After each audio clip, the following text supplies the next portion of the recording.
What's happening, you bad motherfuckers? It's Wednesday, the 14th of July. Listen, the joint is brought to you by Blue Chew.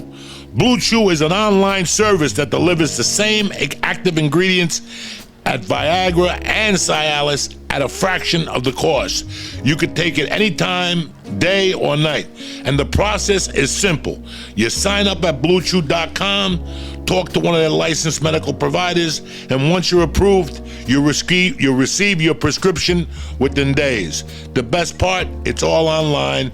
No visits to the doctor's office, no awkward conversations, and no waiting online at the pharmacy. So if you could benefit from extra confidence when it's time to get down with mama, Blue Chew can help. And they got a special deal for you today. Try Blue Chew for free. What are you talking about, Joey? Free! With promo code Joey on a fucking Wednesday morning. Just pay $5 for shipping. That's BlueChew.com, promo code Joey to receive your first month for free. And as always, I want to thank Blue Chew for sponsoring the joint. And let me tell you something. You can't take a chance. It's summertime. You bump into a freak, you want to be prepared. You want to have all your fucking missiles in action. So go to BlueChew.com right now and enter code Joey to receive your first month for free.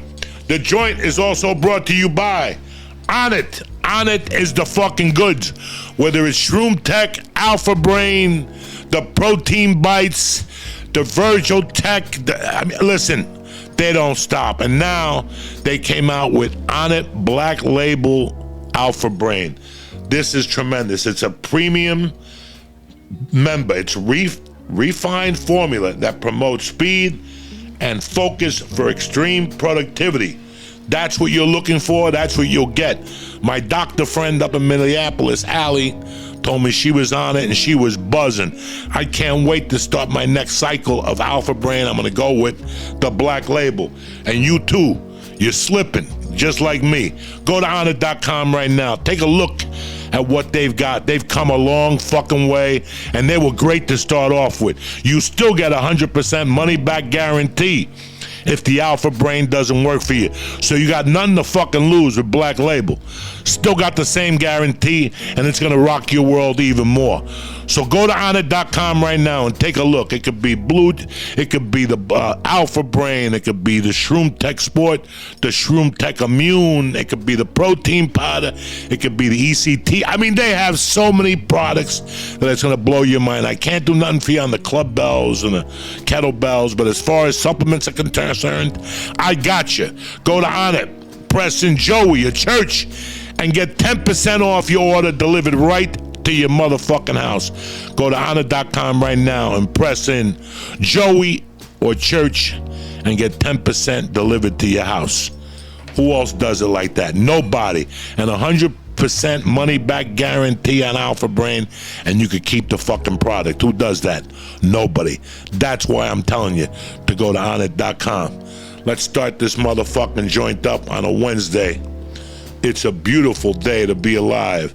The 14th of the month.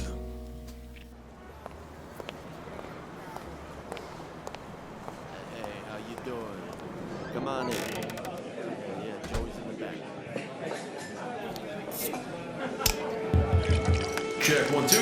Welcome to Uncle Joey's Joint.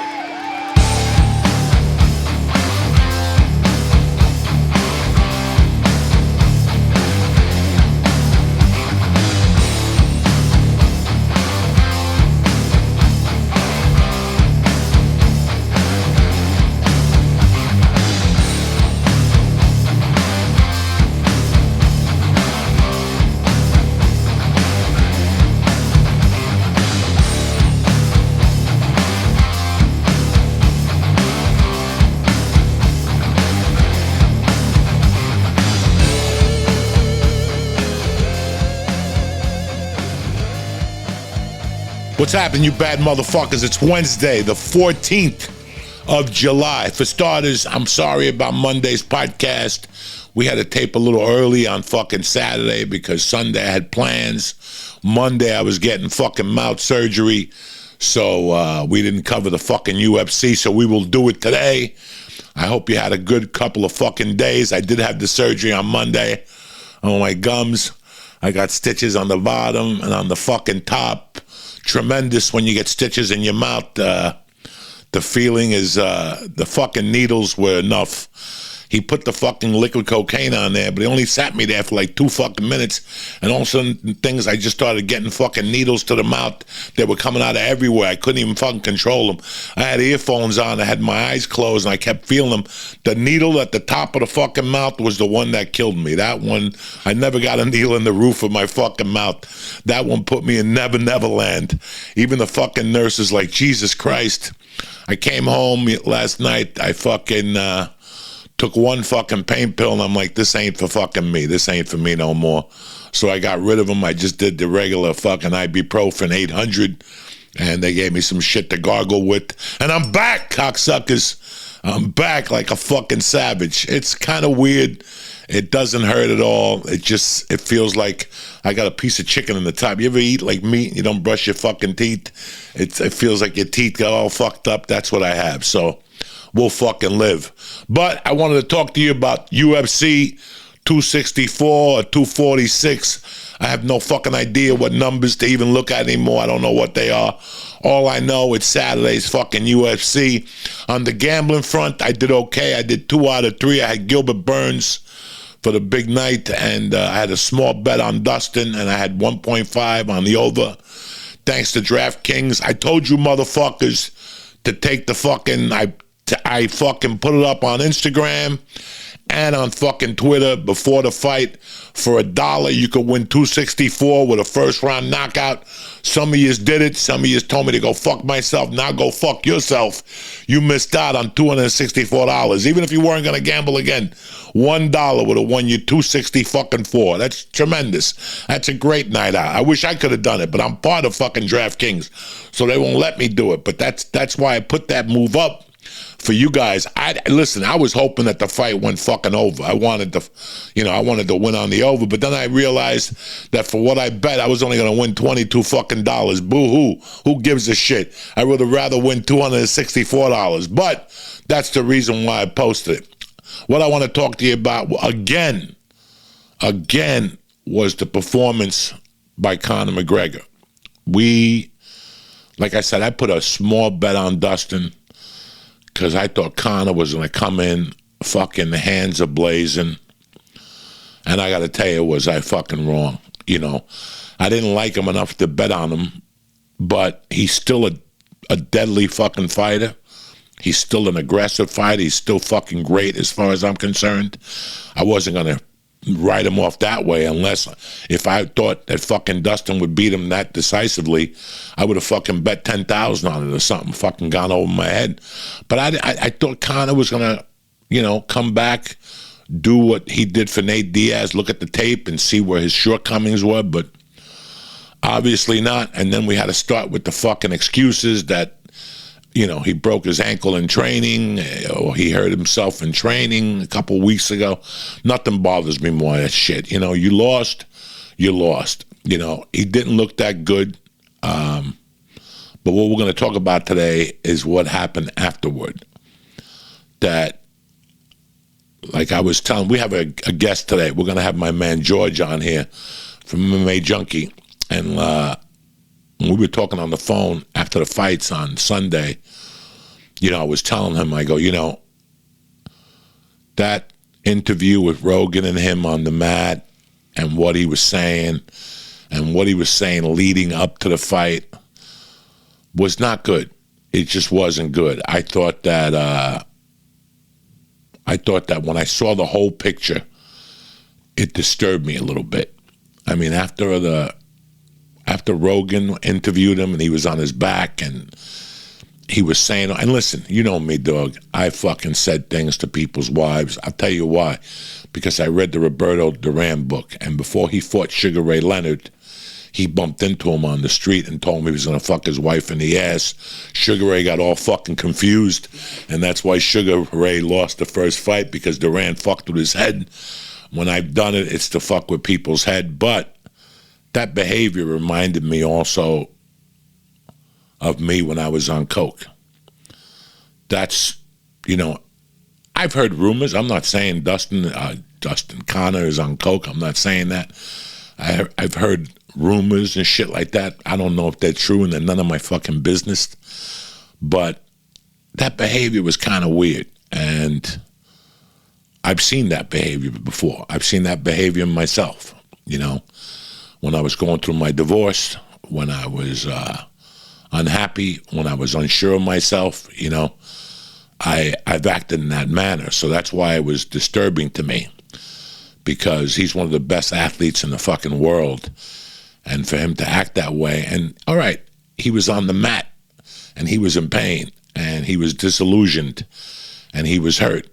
So that's fine. I get all that. You know, I've been in, when after fucking surgeries, you got to see me. I'm not the nicest person in the world either. But then he woke up from the fucking surgery, and it continued on the Dustin Poirier thing and his wife.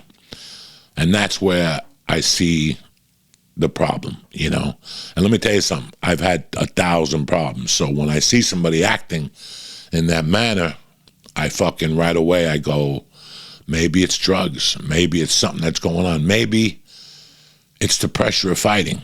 I mean, listen, man, can you imagine being him, having $100 million, $200 million, having a whiskey business, and then having to go get fucking punched in the face?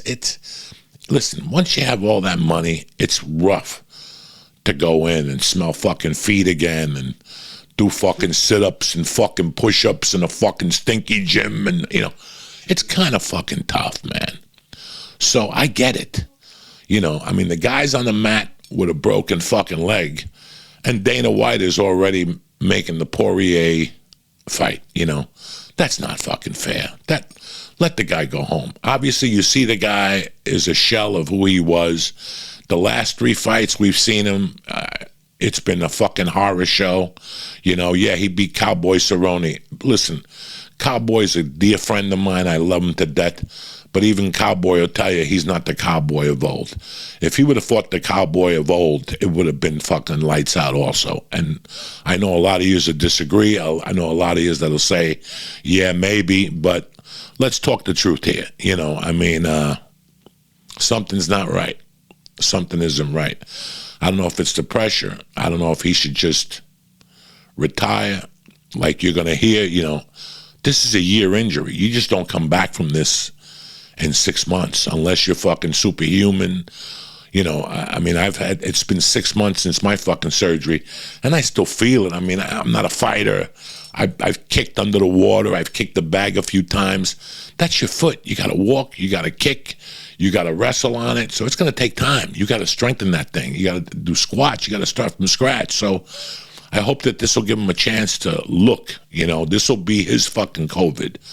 This will be his little fucking breather to look within and see what the fuck he wants to do, you know.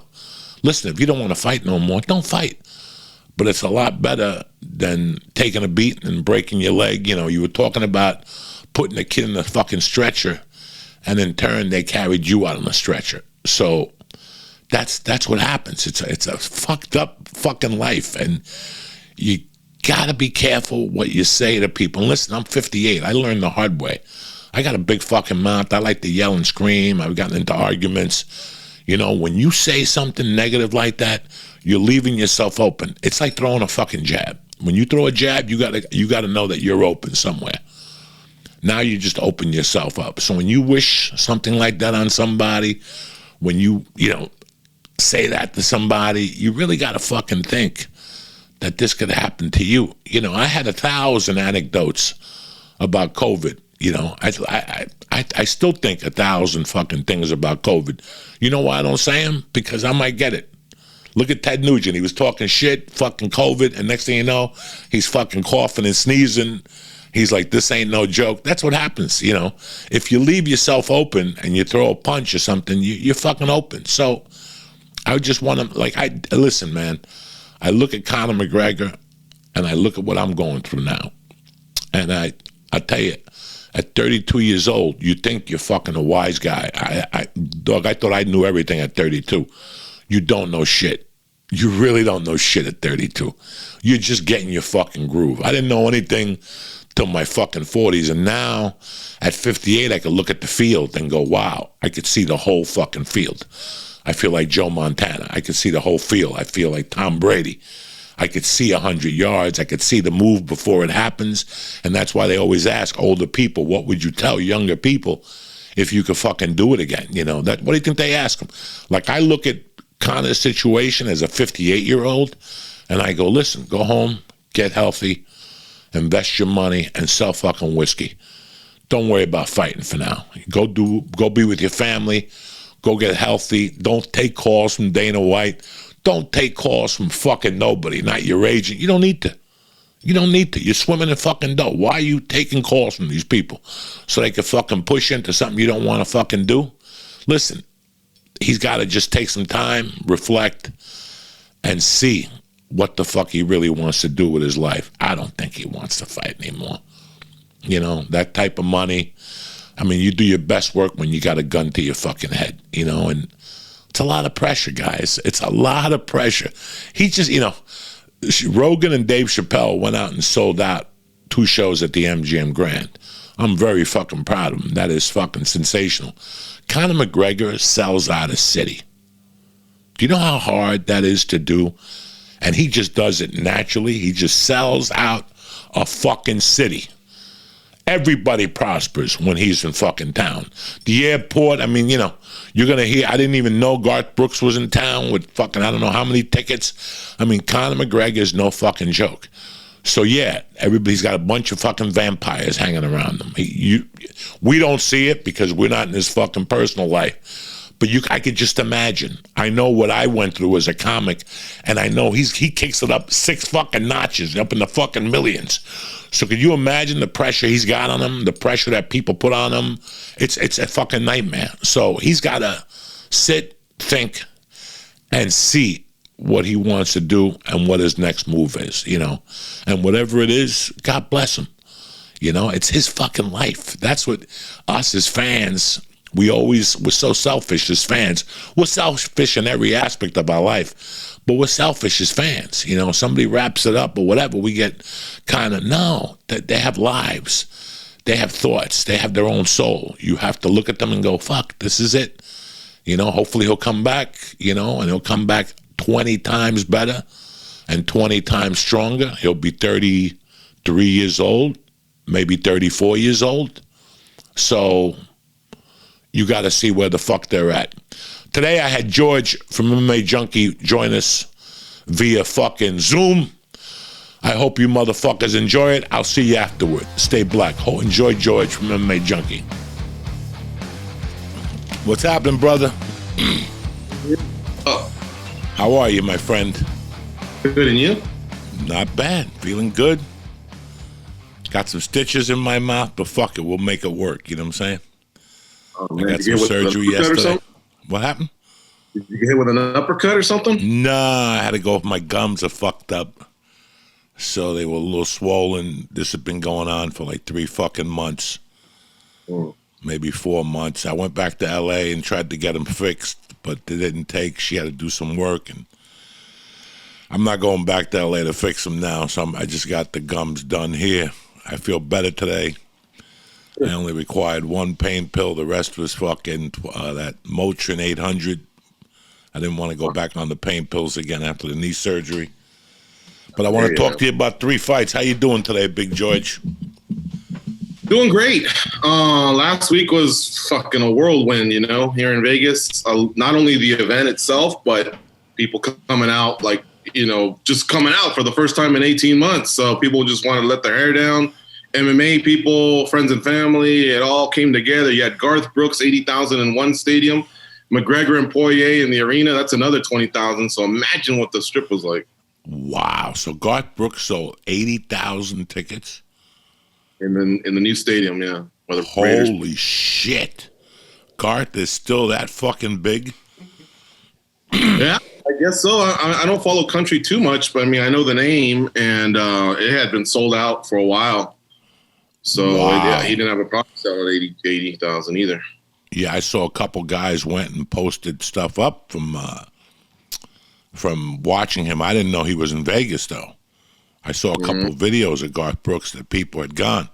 But let's talk about Saturday night. We're going to talk about 3 fights. Let's start with the first fight of the night, that Suge man against that crazy little Italian motherfucker from Boston, who you have to hit him with a fucking missile to get him down. He refused to go down. That kid's fucking anxiety. That's his nickname, anxiety, because he kept coming at him, taking punches to the fucking head. That kid must have a tremendous headache today. What were your feelings on that fight? Well, we were lucky enough to talk to him on yesterday's MMA Junkie Radio, Chris Moutinho, and I thought he was going to be like really, really lumped up, but he wasn't as bad. He almost looked like he did on Saturday. He took a lot of shots, Joey. He took a lot of shots, bro.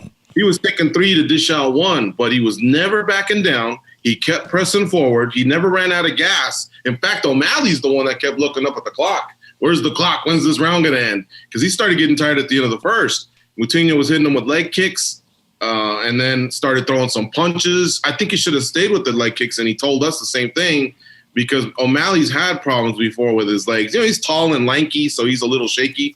But, you know, either way, at the end of the day, O'Malley put a beating on him, and Herb probably saved him from getting completely iced. But that's one hell of a debut, you know, 10-day notice to go in there on the main card of the best-selling pay-per-view of the year, you know, and one of the best-selling pay-per-views of all time. You got the green hair going, so everybody knows who Chris Moutinho is at this point. So that was one hell of a debut. Fucking fans, he got 75 G's for sharing Fight of the Night with O'Malley. So I saw that. I was really happy for him.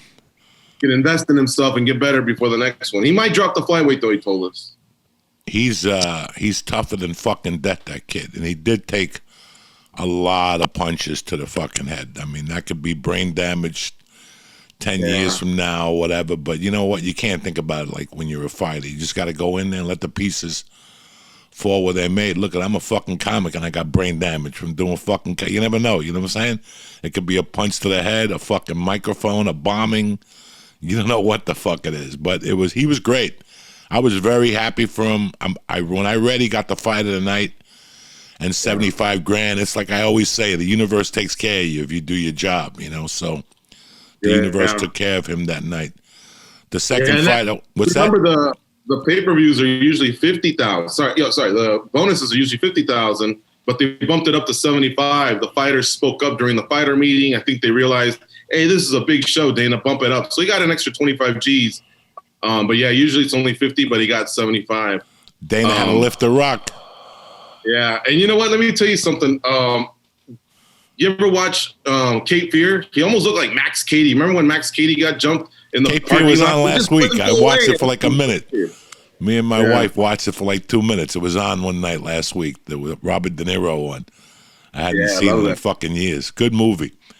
But no, he did great, and I'm really proud of him, and he definitely made a fan out of me. You know, I've always loved Sean, but I didn't think I'd see anything like that little fucking monster from South Boston or wherever the fuck he's from. I wish him a lot of success, and I want to see him fight again soon and get his shit together, because he's going to be... It's like looking at a young Charles Oliveira, you know? That's when I look at those guys, it's like you're looking at a guy the UFC is going to fucking, you know, just keep throwing in there. He needs to get about 8 or 9 fights under his belt, and then he'll be fucking champion, you know, if he looks at it in a 3 or 4 year or 5 year window. So it was really good. I had a good time with the card. The only prelim I watched was Carlos Conduit. That's the only one. That's when I got home. I was out, you know, with the family, with the girls, so I didn't get to watch any of the other fights. He turned it on a little too late.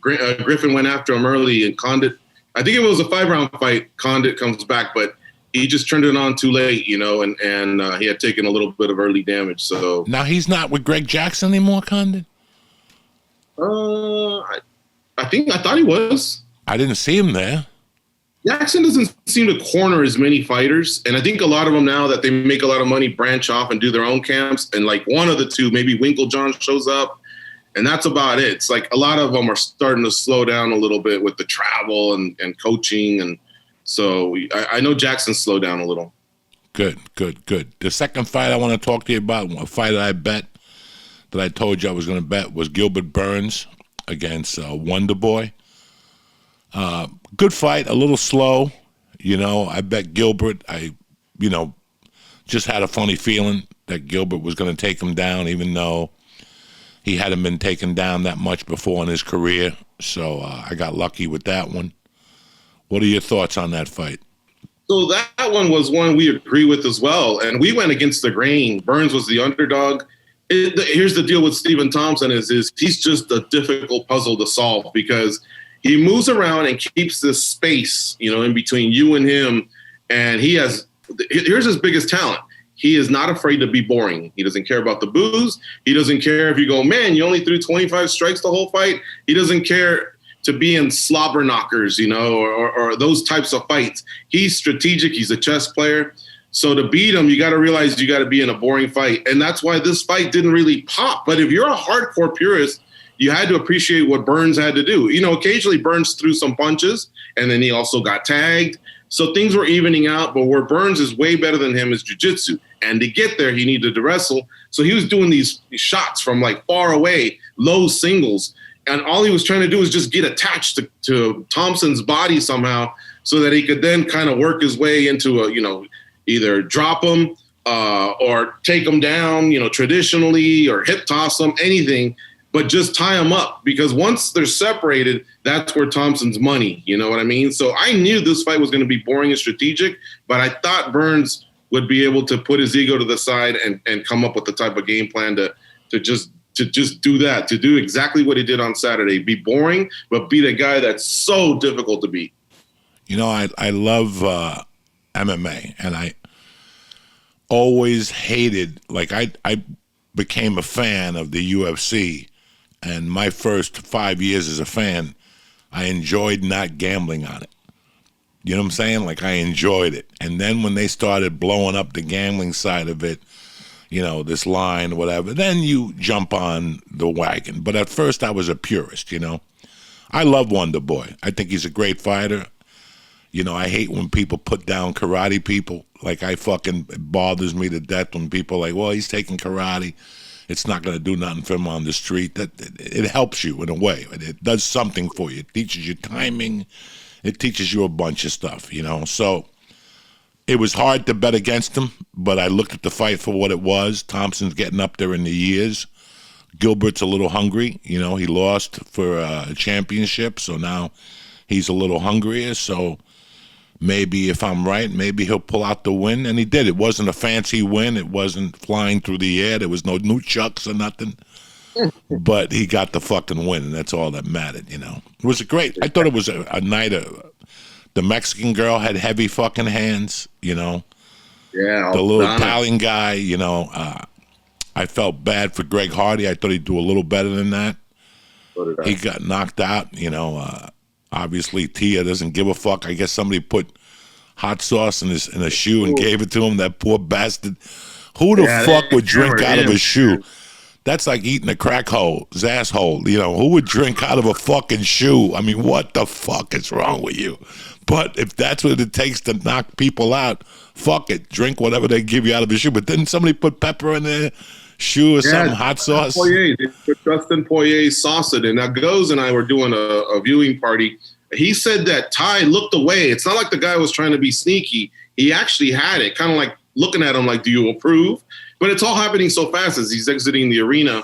And I guess Ty looked away, but in the end, he starts to do it along with the beer, and Homeboy's drinking out of the shoe. And next thing you know, you see some orange or bread come out of his mouth. But he didn't look pissed. He was so happy. He was so primal at that moment. I think he just thought, you win some, you lose some with these damn shoeies. But, he climbed the fence and did his shoey, did a few. And then I think one guy from the second level just poured an actual beer in his mouth. I was laughing my ass off. What do you call it, a shoey? A shoey, yeah. That's fucking crazy. I wouldn't even drink out of my own fucking shoe. What's that? Let me gross you out a minute. If you do a proper shoey with him, if you're in a setting where there's not thousands in the arena and all that stuff, and it's just you and him, supposedly you're supposed to spit in the shoe before he pours the beer. Can you believe that? That's one. If I ever do a shoey, I'm definitely leaving that step out. But I think I'd rather do Dustin Poirier's hot sauce than someone else's spit. But that's what they say makes a proper shoey. I'm telling you, man, them Aussie fighters that do them shoeys are nasty dogs. So that's an Australian thing? Yeah, well, that's his thing, but I think it is, yeah. Where's he from? Australia. Oh, I thought he was like, Samoan. Yeah, he's got a little bit of the Polynesian look, but I mean, he flies the flag, so I think he's Australian. His background might be one of the other Polynesian islands, perhaps, but he's Australian. A fucking shoey. I could see if you know the person and you know the person doesn't have foot fungus and shit, for you to drink out of a shoe. But I'm not walking out of a fucking octagon and just going to take somebody's Converse, size 13 Converse, and drink from the fucking bottom. That's just not going to happen. That's just fucking not good. No bueno. You know what I'm saying? No fucking bueno. Goes. I don't know what happened, but during that watch along, they egged him on, and his girlfriend walks in and gives him her shoe, and he actually goes, pour the beer. He actually did a shoey in the middle of our show, and out of her shoe. So it's his girlfriend. But I'll give him this. Not one drop came down on him. He actually drank the whole beer out of it, so he was really, really good. But then I told him, I go, hey, make sure. I thought I saw a little corn pad in there. And he almost started gagging. It was so funny. We were laughing our asses off on Saturday. But yeah, we had a good time with it. I've yet to do it, but we can honestly say he popped his cherry. Now a hot chick, I'll drink out of her fucking shoe. You follow me? Like some hot chick that's got like a heel. You know what I'm saying? It's a high heel. You know, she doesn't live in them and shit. Yeah, I'll drink out of a fucking woman's heel. That's not that bad. What's the worst thing a woman could step on? You know what I'm saying? But as men, I know where my feet have been. They're fucking disgusting. I don't even fucking bite my toenail. You know, nothing. I don't do nothing. I'll bite my fingernails when I was a kid, but never disgusting, your fucking feet. So I'm not down with the fucking shoeies, okay, cocksuckers? But now let's talk about the main card and what. So for the night, I had Gilbert Burns. I had the over 1.5 rounds. Okay. And I bet Dustin Poirier for $25. I won 61 on DraftKings. I thought that I didn't really want to bet Poirier heavy. I thought that Conor was going to come out, you know, throwing heat and maybe knock him out in the first round or whatever. I didn't know what to expect. Once the fight started, I saw what direction it was going, and it kind of broke my heart a little bit. You know, even though I bet Dustin to win, I wanted a little life out of Conor. Like, I wanted to see what he could really do. If it was just $25, it's not going to break my fucking heart. But what I saw was just really fucking sad, you know. And what I saw after the fight and during it was really fucking sad. What are your thoughts on it as MMA Junkie's lead fucking man over there? Well, so I thought that Conor would be able to figure it out. He made the adjustment in the Nate Diaz fight the second time. Everybody kept saying he doesn't have the cardio to go, and he wound up going the whole 25 minutes with Nate Diaz. And I remember after the first Diaz fight, he said, you know what? I throw so much into every shot, into every kick, that I expend too much energy. So I need to like manage my energy bar. You know, I gotta be careful here because these fights can go a little bit longer. And that's what I thought he was going to do with Poirier, was just be more efficient, more tactical, and also have an answer for that calf kick that really slowed him down, 6 months ago. But he came out very aggressive with his own set of kicks. You know, he must have tattooed Poirier's thigh like about a good 5 times. And then he kept following it up with that teep kick, that front kick as well. He missed he hit him one time, Poirier said, and I saw him hit him one time pretty solid, but I thought he hit him more in Abu Dhabi. It's just that Poirier looked so comfortable, Joey. The kicks were coming at him, and he'd kind of like block them, and then he'd kind of look at him like, no. And the couple shots like this, and he looked so calm, his breathing, he seemed composed. He seemed confident, and the game was in slow motion, which is something I remember Michael Jordan say is, for some reason, when the game is on the line, everything's in slow motion to me, and that's why I'm able to I guess, execute. And that's what it looked like to me for Dustin Poirier, whereas Conor, the panic setting in, because usually by now when Conor hits someone, that person's starting to hunch over or, starting to bleed or whatever, and it wasn't happening. Poirier answered with like a 4-piece combo of his own. Conor didn't like it. And next thing you know, their bodies are attached. Next thing you know, he gets the dumbest idea, which is to put his arm around and try for a guillotine, and most of those guillotines don't work. Some do, but when have we known Conor to be a guillotine machine, a submachine? We don't. And Poirier pops his head out, and then he started raining down them elbows. So regardless if that kid's leg breaks or not, I just think round two, the end of round one was the beginning of the end. And I think in round two, Poirier was probably going to light him up at some point. Conor still would have come off that stool. He would have had some firepower, and Poirier would have had to, miss a few of those, to get his offensive going. But by then, I think Poirier had proved that he just has an answer for Conor's tactics. I'm happy you said that first, and I didn't say that first, so nobody will fucking get pissed off. I didn't think he would come out in the second round with an answer to Poirier either. They're speculating all this, that I guess he said he had plenty of fire in him or whatever. I don't see it. I just don't see it at all. I saw him slowing down. I saw his confidence drop a little bit, and then they called the fight. And then the tirade that happened on the floor was just, it was fucking crazy, and that's when I felt really bad. That's when I was like, this could be over for a while, What is going on with this kid? What is going on with him? The last 3 outings have been fucking horrid. Mm-hmm. He's gotten mauled pretty much the last 3 fights. It's like he's not even been on the thing. I thought he was going to go after the Poirier fight and really do some soul searching and come back and even just forget fucking Poirier. Let's do this right. Let's start, with the number 5 guy. Let's work ourselves up, Let's eliminate everybody one at a time. Boom, every 6 months, whatever, get into a fucking draw, get into a rhythm, and then fight Poirier when you're ready, and then sail off into the sunset, like a 2-year window I was giving him. Now he's done for a year. This is a year that you're going to be away for, Poirier is just going to get stronger. Charles Oliveira is just going to get stronger. There's a couple guys that are on their way up. There's a couple guys on their way down. But I just don't see Conor coming back and catching up. I think he's a great fighter. And I've seen great things happen before. But I think it's going to be tough for Conor after that 1 year, I agree. It's a terrible injury to come back from. And there's some killers that are waiting for him, like Chandler and Gaethje. So even if because Poirier is going to move on to somebody else, and that's Charles Oliveira. He's going to fight for the title.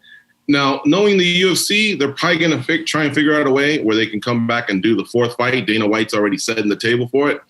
But would it really be fair for Conor to come back and do part 4 if Poirier's champ? I don't want to disrespect Oliveira, but if Poirier beats Oliveira, does Conor just walk into a title fight because fight 3, number 3, didn't have a resolution? I don't think that's fair to Gaethje, Makhachev, Chandler, Dariush. He's won like 6 straight. Yep. So there's a lot of killers there that are waiting, and they need a shot. So what I think he needs to do is take a fight, kind of like when he took Cerrone. Now, I don't want to disrespect Cerrone because he's had a great career, but Cerrone's kind of on the tail end. So maybe if he wants to do something like that, get somebody whose name pops, you can sell some tickets, but you can gauge where you're at and maybe get your confidence. Maybe El Kakui, he's lost a few. Maybe now it's time that you mixed it up with Ferguson, see where you stand, and if you can get that win, then, hey, throw Conor in versus Poirier for part 4. Now, that's what everybody was saying on Fight Night. No, there was no resolution. He broke his leg. But now that we're investigating it a little bit and watching the videos, you're seeing that, that leg kick that he was throwing to the thigh. Remember when I said he would also come up right up the middle?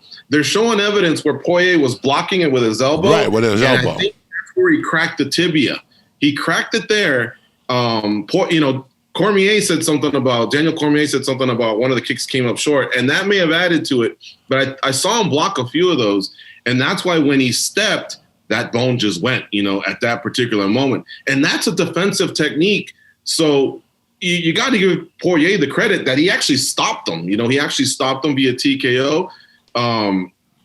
But they're not going to look at it that way, and they're going to paint it another way because obviously McGregor's a money-making machine, and that's the only thing the UFC cares about, and how quick we can get him in there when he's ready, straight into a title fight. But I would say if they took a risk in putting him in there against Cerrone, then find another lightweight who has a name, put him in there, build him up, at least give him the 1 fight. It's good for him too. It's good and for then him. Maybe, and then see where he's at, and then maybe give him Dustin Poirier. Like I said, it's a year away, guys. Its surgery was Sunday. You know, you figure 90 to 180 days. I mean, I just got my knee done. I'm fucking 58 years old. I'm an old man, and it was 6 months ago, and I can't fucking, do a 4.40. You know what I'm saying? But I could ride a bike. I could walk fast. It takes time. It takes time, and that's on the fucking leg. You have to kick with it. You have to step on it.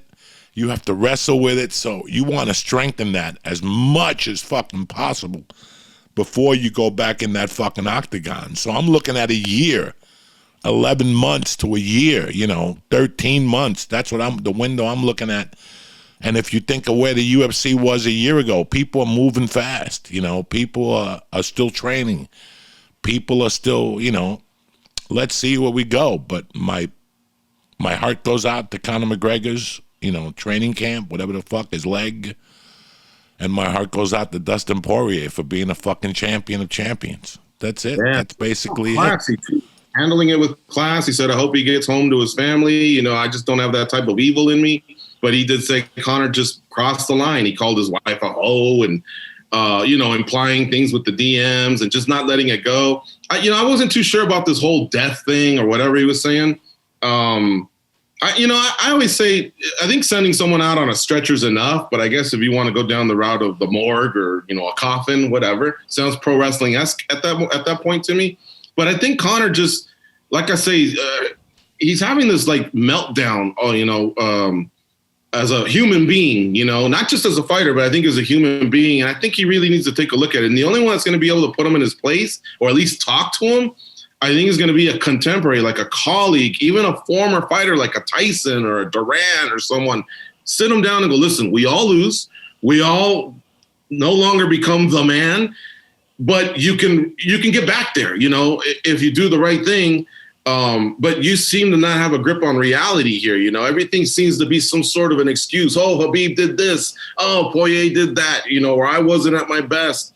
Man, we ain't trying to hear that. The rest of the way, I think he thinks that we basically believe every word that comes out of his mouth. We love him to death. He's clever. He's witty. A lot of times he's right in his predictions, but the rest, we all put our pants on the same way. You know what I'm saying? And so a lot of us sit there and we just don't gobble it all up.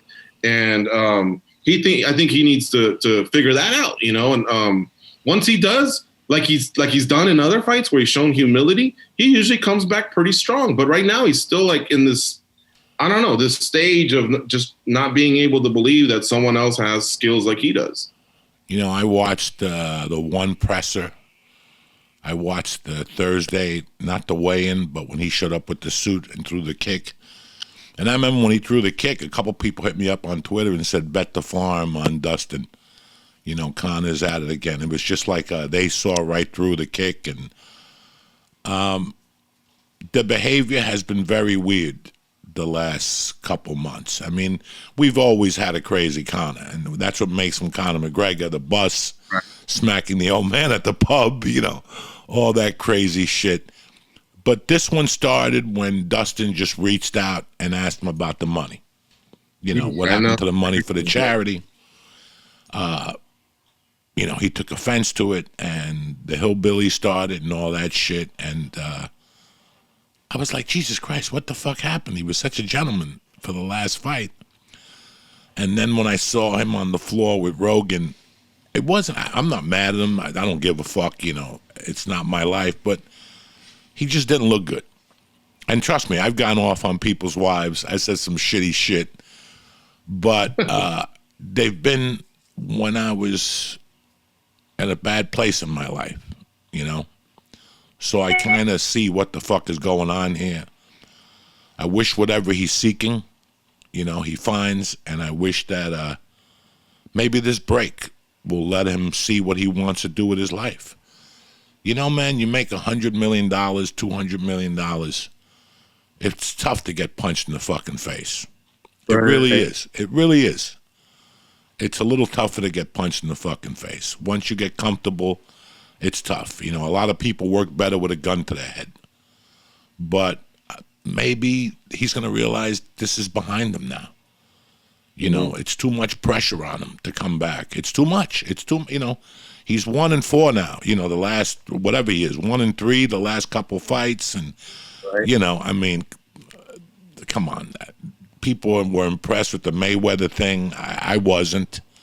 You know, I thought he carried him for a couple rounds. You know, I mean, it's just. It's like a bad weed. It's like a rose that started out as a rose, and then it became a fucking weed. It went into a different direction. So I wish him well. You know, I'm looking forward to Oliveira against Dustin Poirier. That looks like a fucking great fight. I mean, my dick is hard for that fight, and that's it. We'll see in 6 to 8 months what goes on with Conor McGregor and what's happening. What's the state of MMA for the summer? What are we doing for the summer? Yeah. Do we have any great cards on the line for the summer? I mean, I don't even know what the fuck's going on. The next big pay-per-view is Amanda Nunes against Juliana Pena. So Pena came up through the Ultimate Fighter. I'm sure you remember her, the Venezuelan vixen. She faces Amanda Nunes, the women's GOAT. And this is coming up in August in Houston, Texas. They're back in Houston. It's easier for the UFC to get regulated there right now as the states start opening up. Because they were just in Houston, you know, and usually they don't go back right away, but that's the world we're in right now. And then the main event is Cyril Gane, who defeated Alexander Volkov a few weeks ago, undefeated heavyweight out of France. He faces the Black Beast, Derek Lewis, for the UFC interim title, which makes me sick to my stomach because Ngannou's the undisputed champ. He just won it 3 months ago. I don't know why the hell they're doing an interim title. It makes no sense. It's not like Ngannou's injured, but the UFC loves to promote title fights of some sort, which they got one with Amanda, but apparently maybe Amanda doesn't sell as well, so that's why they got to do this. Who knows? But that's the next big set of fights that's coming up. But you got Volkanovski versus Ortega. You got Aljamain Sterling versus Peter Yan. They're going to run it back. And then I think eventually Ngannou's going to face the winner of this fight.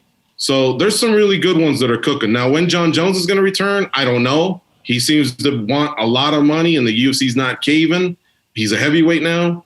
Blachowicz is fighting Teixeira. I think that's an October fight. That's a good fight. So there's basically most of the champions have some sort of an outline. Marino just won, so we don't know who an opponent for him is going to.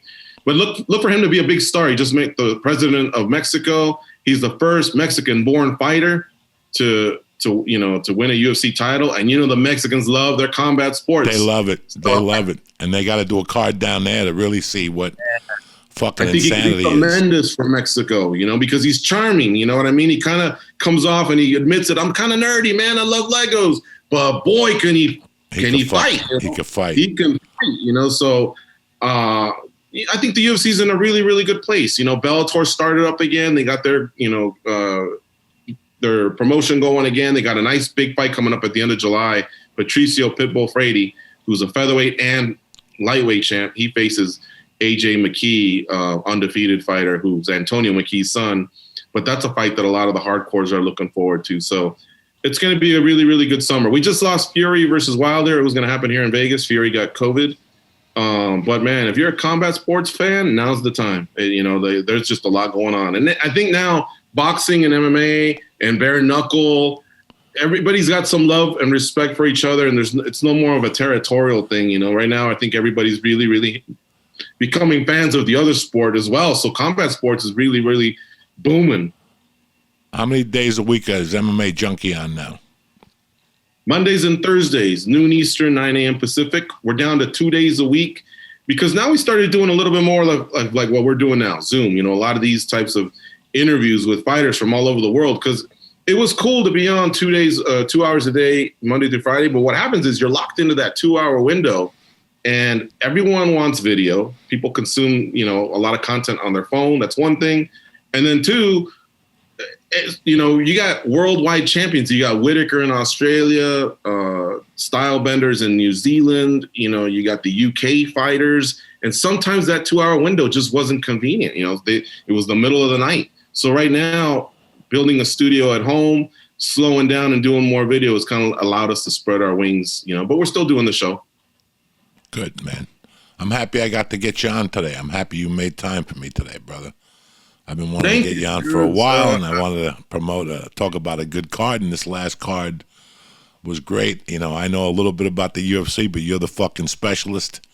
So I just wanted to get you on the joint to let people know you motherfuckers are still rocking over there at MMA Junkie. Thank Mondays you, Joey, and man. Thursdays, brother. It was a blast being on anytime you need me, man. I'd love to chop it up. You know, I love talking mixed martial arts, any sport. I'm one of them guys, though, that follows any sport. And sometimes I think that might be a distraction to my own craft, I guess, because the sport's growing. And, a lot of my colleagues, man, they're just so sharp and they know so much. And we have great writers. And sometimes I'm like, am I straying too much to soccer and football and, not remembering every single fight, every single detail of every fight. But I think it's because now I'm in my 50s and I'm slowing down a little bit too. But I can definitely tell you what's going on with the big fights. We're all slowing down a little bit. I love you, brother. Keep me posted, and I'll check in with you from time to time like we usually do and talk about the world of UFC and MMA and what comes with it. You know what I'm saying?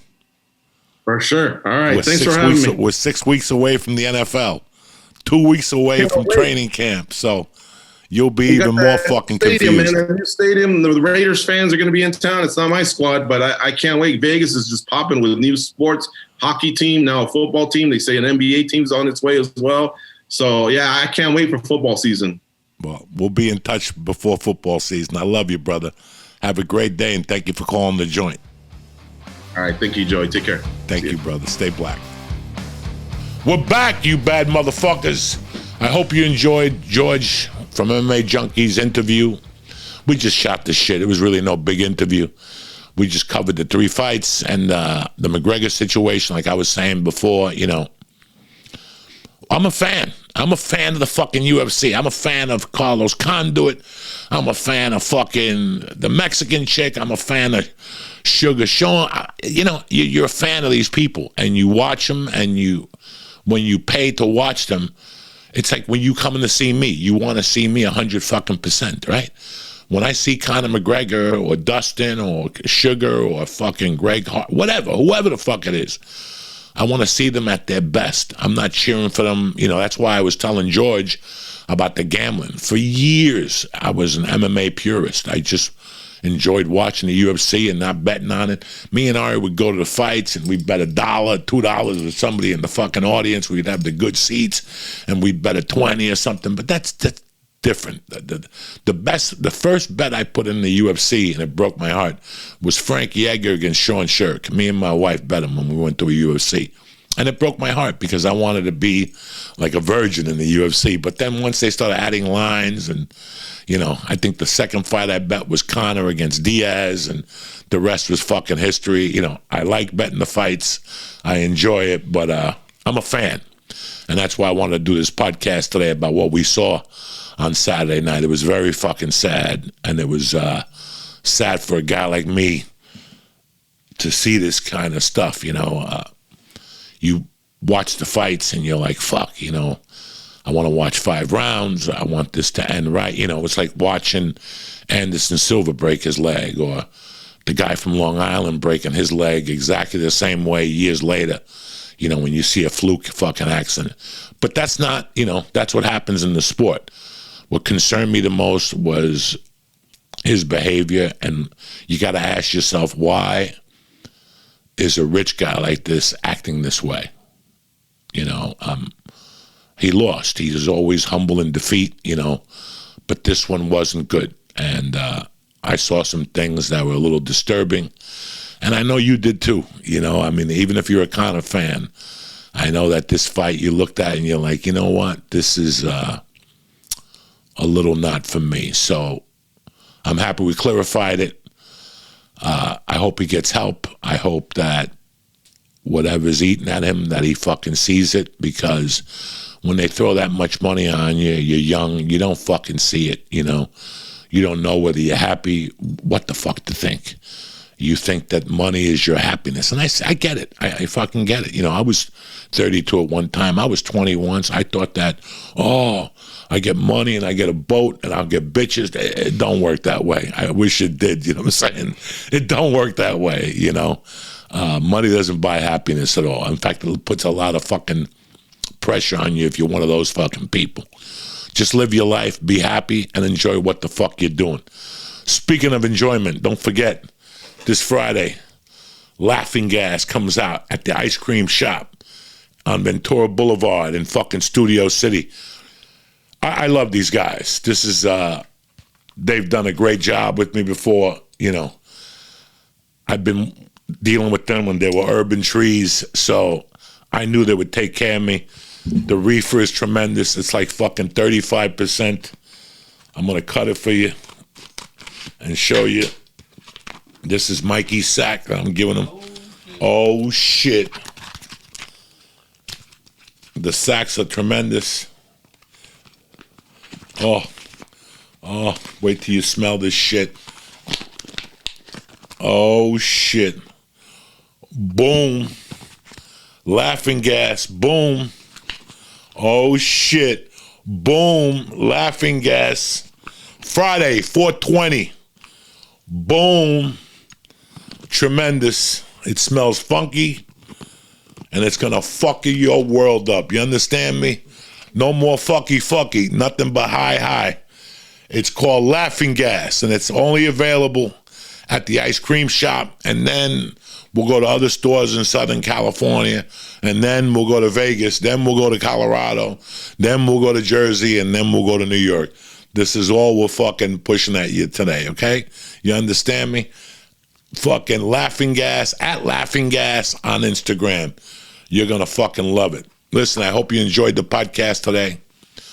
I hope you enjoyed the fights. I hope you enjoy what we're doing and what we're trying to do here. Don't forget to go to at Laughing Gas to find out little details about this. We're going to have some shirts coming out, the whole fucking thing.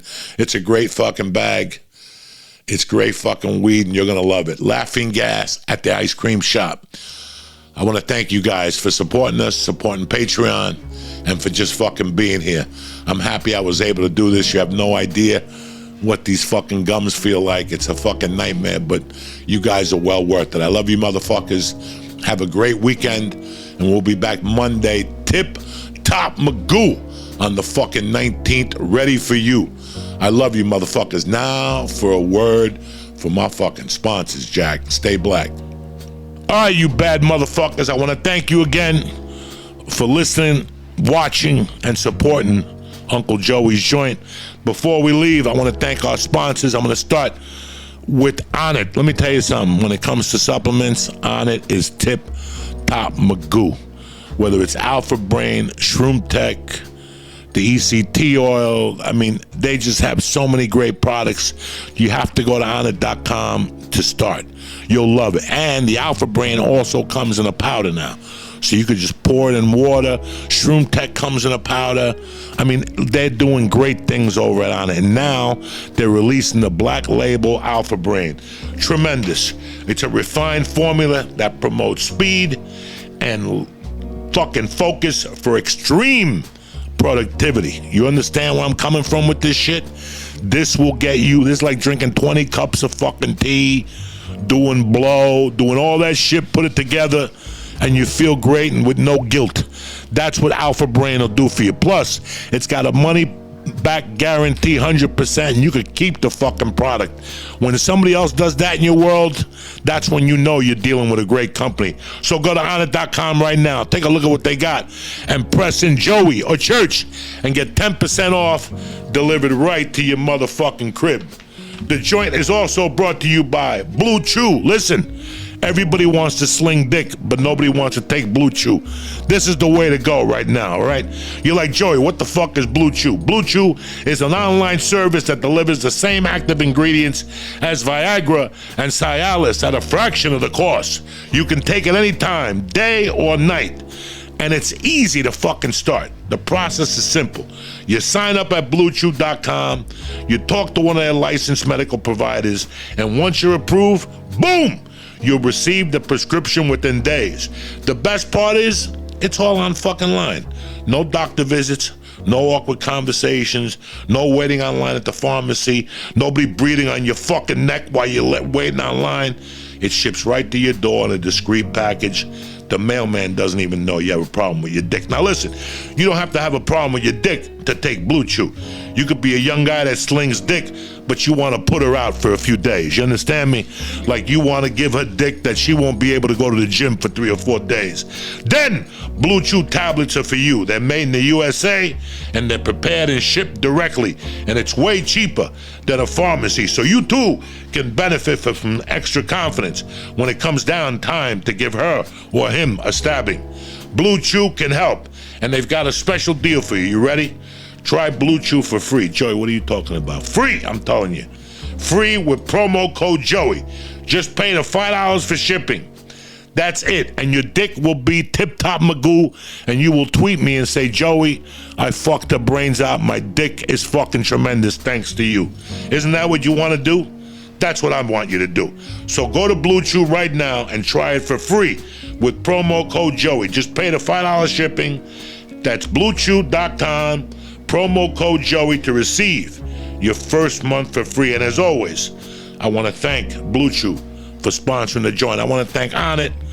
I want to thank Blue Chew. I want to thank CBD Lion. And I don't know who else we had on Monday. Fucking Zip Recruiter, somebody. I love yous all. Thank you very much for sponsoring us. Thank you for having our back. But you guys at home, thank you for listening. Thank you for watching. And thank you for supporting. Do not forget, Friday, right now, before the fucking podcast ends, go to @LaughingGas on Instagram. Join. We got different things coming out, but the most important is Laughing Gas at 4:20 p.m. Friday at the ice cream shop in Studio City. The rest is up to you. You want to smoke some good weed? You got to deal with Uncle Joey and the ice cream shop. I love you motherfuckers. I want to thank Blue Chew and Onnit again, but most importantly, have a great weekend, and we'll be back Monday the 19th. Tip-top magoo, and my stitches will be dissolved by then. I love you, cocksuckers. Stay black and have a great weekend. There you go, cocksuckers.